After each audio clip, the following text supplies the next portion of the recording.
Musculation, pompe, traction, Ellie pratique plus de 2 heures de sport chaque jour. En complément du sport, Ellie fait très attention à son alimentation. Chaque matin, pour bien commencer sa journée, il se prépare un petit déjeuner copieux à base d'omelettes, de blanc de poulet, de céréales, sans oublier des vitamines avec quelques fruits frais. Tiens, Céline, tu peux venir? Voilà. Merci. Madame est servie. Céline est la compagne d'Ellie depuis 1 an et elle aussi fait très attention à sa ligne. Ah, c'est très très bon et en plus avec ça, t'as pas faim jusqu'à 11h. Non, t'as pas faim jusqu'à 9h30. En effet, ce petit déjeuner n'est qu'une mise en bouche. Ellie est un adepte du régime fractionné et ce repas est le premier d'une longue série. Au cours de la journée, il ne va pas manger 3, mais 6 fois. C'est la collation du matin, donc en l'occurrence c'est des blancs de poulet avec des brocolis. À midi, midi et demi, ce sera un steak avec purée de patates douces, oignons et un petit peu de salade verte. À 15h, notre sportif dégustera donc des fruits, puis à 17h30 une galette avec du jambon et enfin à 21h30 du saumon avec des légumes verts. Un régime où l'on mange tout le temps et Ellie n'y voit que des avantages. Le corps il n'est pas fait pour assimiler une dose de nourriture gargantuesque en une seule fois, donc le fait de fractionner ses repas, ça permet d'apporter du carburant au corps pour toute la journée. À partir du moment où vous faites du sport, parfois comme moi 2 fois par jour, si vous voulez tenir, avoir un gentil sourire et les joues bien roses, vous êtes obligé de manger toute la journée. Loin de se cantonner aux sportifs, le régime fractionné est devenu tendance et prisé par les stars désirant perdre du poids en un temps record. Jennifer Aniston, Madonna, Lady Gaga, elles l'ont toutes essayé. Décrié par certains nutritionnistes et bien souvent assimilé à du grignotage, le fractionnement alimentaire est pourtant dans l'air du temps. Suivre un régime fractionné demande quand même une certaine organisation et mieux vaut ne pas manquer de boîtes en plastique. Tel un aventurier partant en expédition, Je file. Bonne journée. Ouais. Ellie se rend à son travail avec tout un garde-manger sur le dos. Pour Éric Birlouez, sociologue spécialisé dans l'étude des tendances alimentaires, ce type de régime correspond au rythme de vie actuel des Français. On a 1000 choses à faire dans un temps qui est contraint. Dès lors, le repas moins copieux, le repas rapide, le snack est quelque chose qui est adapté à cette évolution des modes de vie et des rythmes de vie. Michel, 26 ans, mesure 2,10 m. Ce géant a pris 12 kilos en l'espace de 2 ans. Du coup, il a quelques soucis de garde-robe. Donc ça, c'est un jogging que j'arrive à rentrer dedans assez raisonnablement facilement. Aujourd'hui, non, ce n'est plus envisageable malheureusement. Et il n'y a pas que le bas qui coince. Il faut que je fasse attention à ne pas la déchirer.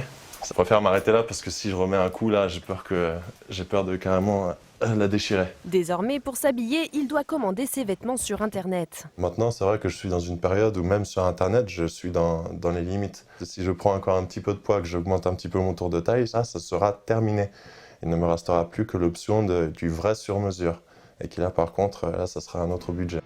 Le jeune homme est étudiant et n'a jamais fait attention à son alimentation. Ce matin, il va consulter un nutritionniste reconnu, le Dr Cohen, qui va lui prescrire un régime fractionné. Le régime fractionné, si je devais le qualifier, ce serait un régime qui s'adapte à des gens qui ont souvent envie de grignoter, qui ont souvent des sensations de faim et qui veulent avoir le sentiment que le régime n'est pas un régime. L'étape désagréable, c'est vous allez enlever vos chaussettes, vos chaussures, votre veste et on va faire une impédance-métrie. Oh là là. Cette balance va permettre au Dr Cohen de connaître le pourcentage de masse musculaire, d'eau et de graisse par rapport au poids total de Michel. Même si on ne s'en rend pas compte, quand on vous voit, vous avez un IMC à 32 et donc jusqu'à 30 on est en surpoids. D'accord. Et après c'est plus. C'est de l'obésité légère, quoi, on dit déjà. Voilà, c'est ça. Il est grand temps d'agir, d'autant que notre étudiant est plutôt gourmand. Si je vous demande de me décrire la façon que vous avez de vous alimenter dans une journée le plus précisément possible. À midi, je mange beaucoup. Hein. J'ai effrayé plus d'un de mes collègues en cours. Vous êtes quoi, un amateur de fromage ou de jambon? Les deux. Pour s'adapter au comportement alimentaire de Michel, le Dr Cohen lui propose de suivre un régime fractionné avec 5 repas par jour. Avec ce régime, aucun aliment n'est interdit. Seule règle à respecter, ne pas dépasser les 1400 kcal sur une journée. C'est 30% de moins que la ration journalière d'un homme sédentaire. La seule difficulté, c'est que par moment, sur certains aliments, je vous demanderai de contrôler un tout petit peu le poids des aliments. Mais je vous demande de faire ça pendant quelques temps. Pour suivre son régime, le jeune homme devra manger au petit déjeuner un bol de céréales avec du lait écrémé plus 1 ou 2 yaourts nature. À 10h, une compote sans sucre ajouté avec encore 2 yaourts. Son déjeuner débutera par une crudité suivie d'un poisson ou d'une viande grillée accompagnée de féculents, sans oublier en dessert un yaourt et un fruit. En soirée, Michel dégustera une salade au thon ou au gruyère et il pourra aussi remanger quelques cuillères de féculents ainsi qu'un fruit.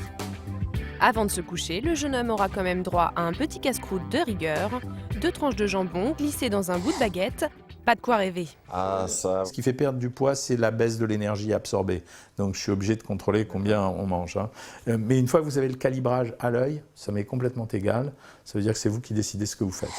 Un calibrage des aliments à l'œil. Voyons voir comment Michel s'en sort une fois arrivé à la cantine de son école.